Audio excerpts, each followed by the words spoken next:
He is Charles Jourdain returning to the Apex, where he has won 3 of 4 fights, taking on Ricardo. So are you happy to be fighting at the Apex once again? Yes, less media pressure. I'm actually very happy that the fight week schedule is lessened than when I fought on pay-per-view Kron Gracie.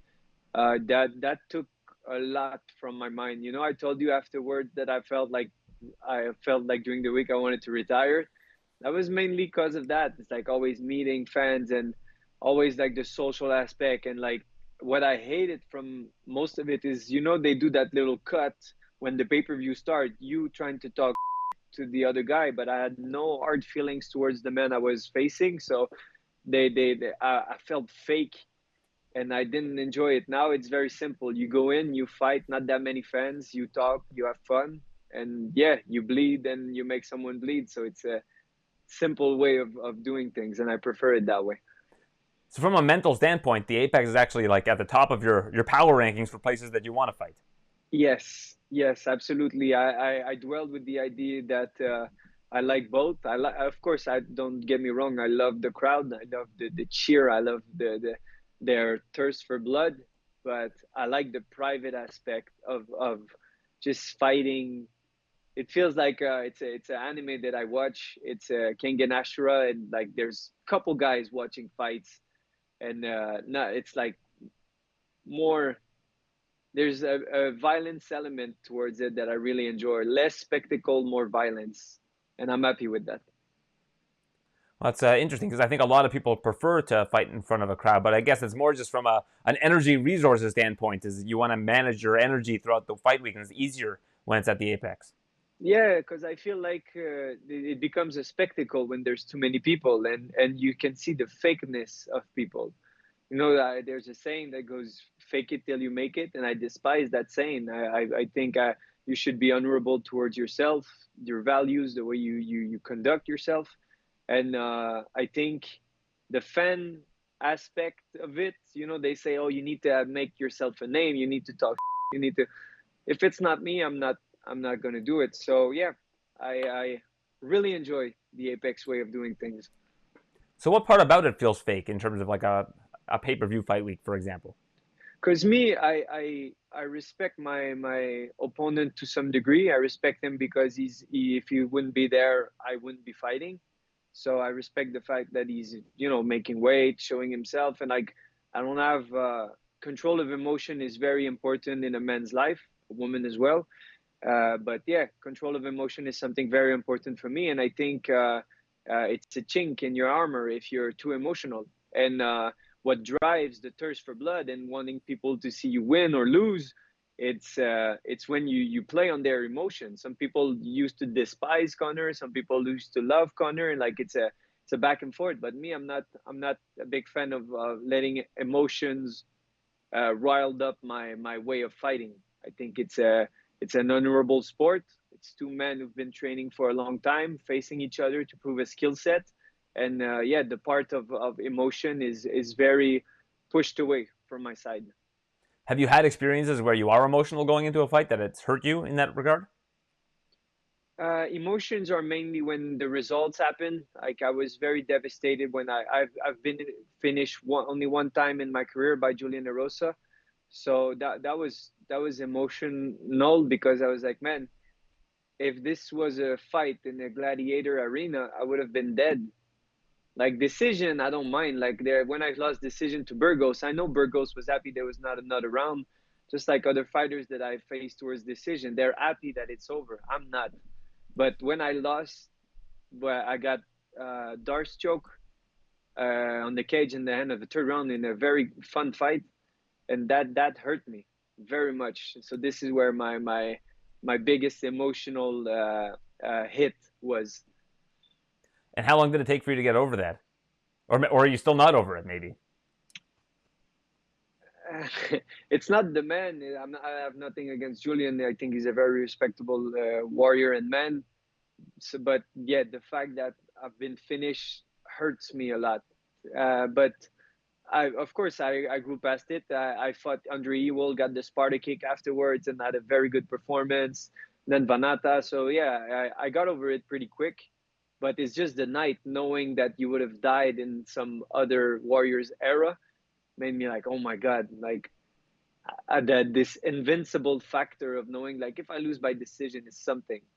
If I lose knowing that this man could have ended my life in another era was weird. It's a fun thing to dwell upon. Did that change anything about you or about the way that you prepare for fights or anything along those lines? Yes. Oh yeah, absolutely. After this fight, I had the mentality of it's something to be ready to kill. But were you prepared to die like you did? And I felt like it was one of my death.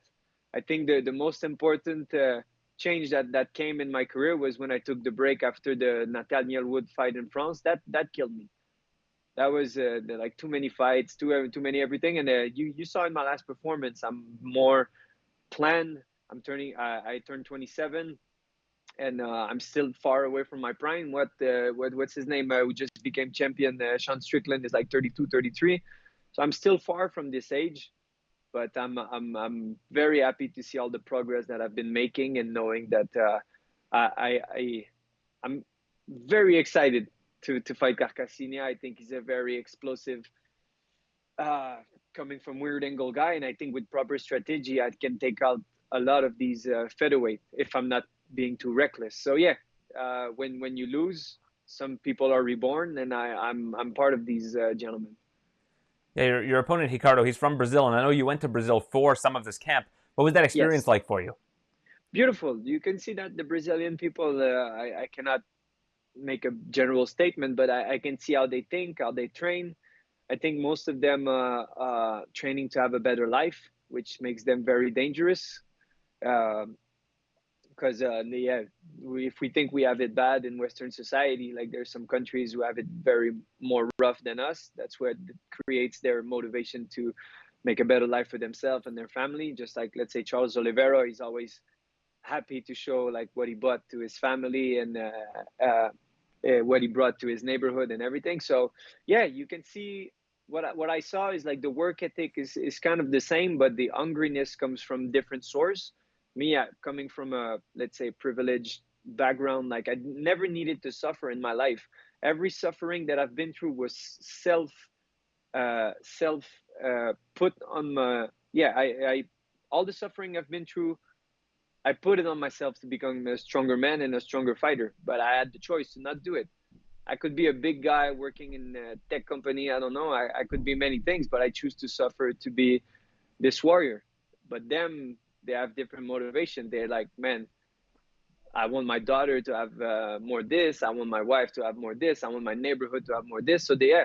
So the training aspect was quite the same, but the hungriness come from different sources, and that I respect that a lot. Yeah, I saw in your video blog you were showing kind of what the gym's amenities were like in Brazil and why that kind of showed you where people from Brazil come from in terms of why they're so motivated to be a UFC fighter one day.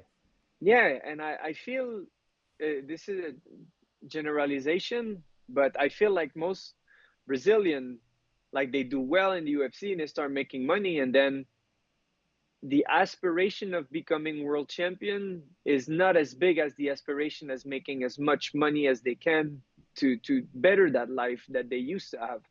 So I don't know about Carcassonne. I don't know him personally. We met briefly in the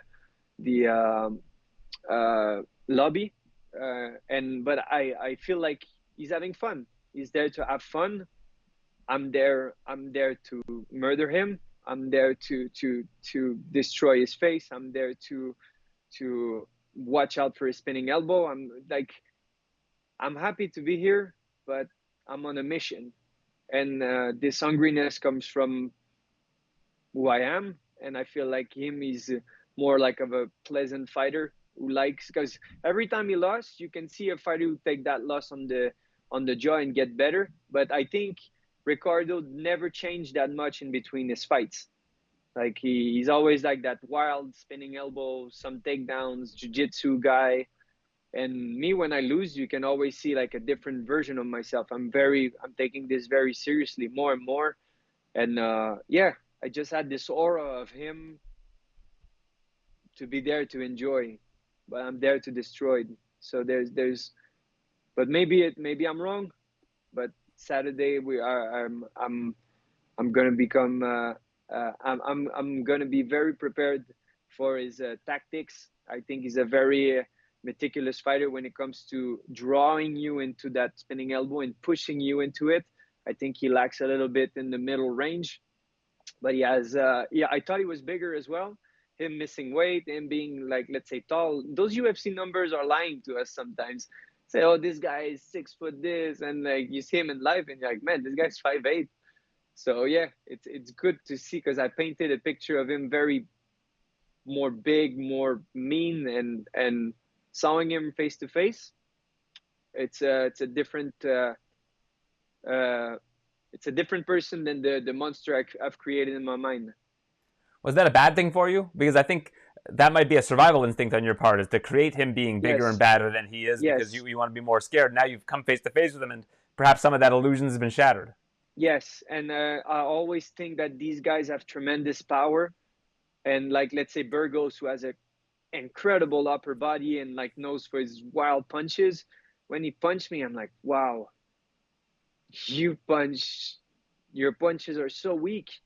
But like creating those monster makes your pop in your survival instinct and making you aware of them. So